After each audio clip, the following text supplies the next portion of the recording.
Now that we've seen some of the pre-built analytics with CloudSuite distribution, the question remains, how hard is it to build upon what's out of the box and make some of our own reports? Well, thanks to Infor Analytics full stack architecture, we can very seamlessly transition from viewing our dashboards to building some of our own. I can access the menu, go into my report builder, and just like pivoting between the ERP and the analytics, I can just move from one spot to the next.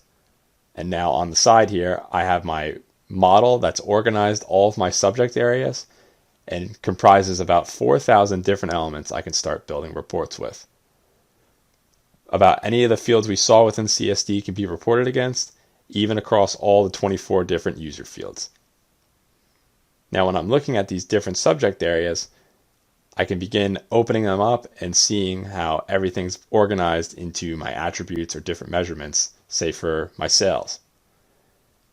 Now, this is something that's been automated for us. It's not something that we have to go in and organize ourselves. It's going to be taken care of through the model, and this is not exclusive to pre-built content. This is a feature that will persist as we upload our own data sources or start making different spaces as well.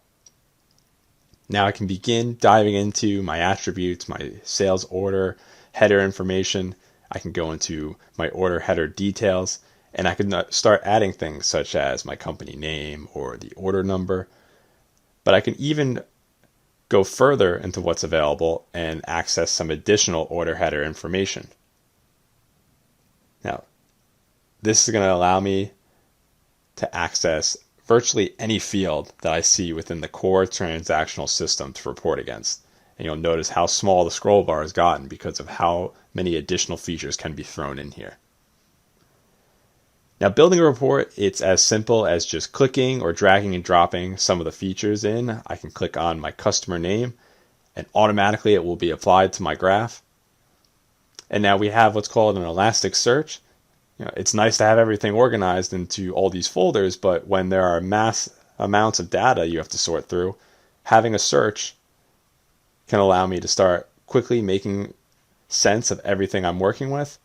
And I don't have to know the exact name. As long as I can start typing in parts of it, it'll start to narrow down my search bar for me.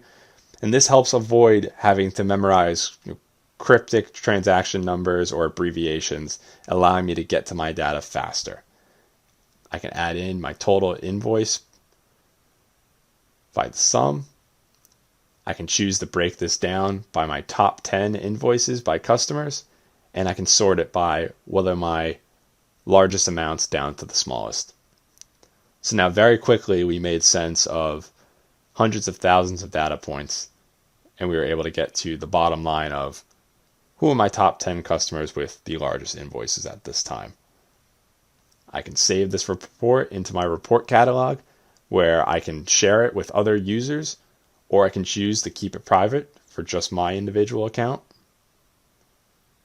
And now it's going to be saved and kept there for future use or if it needs to be edited.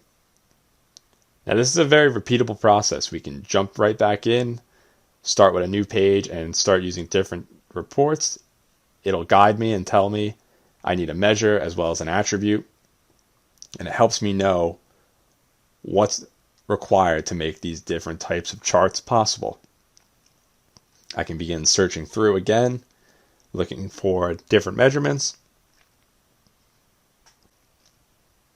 Or I can pull up some reports from, say, my report catalog,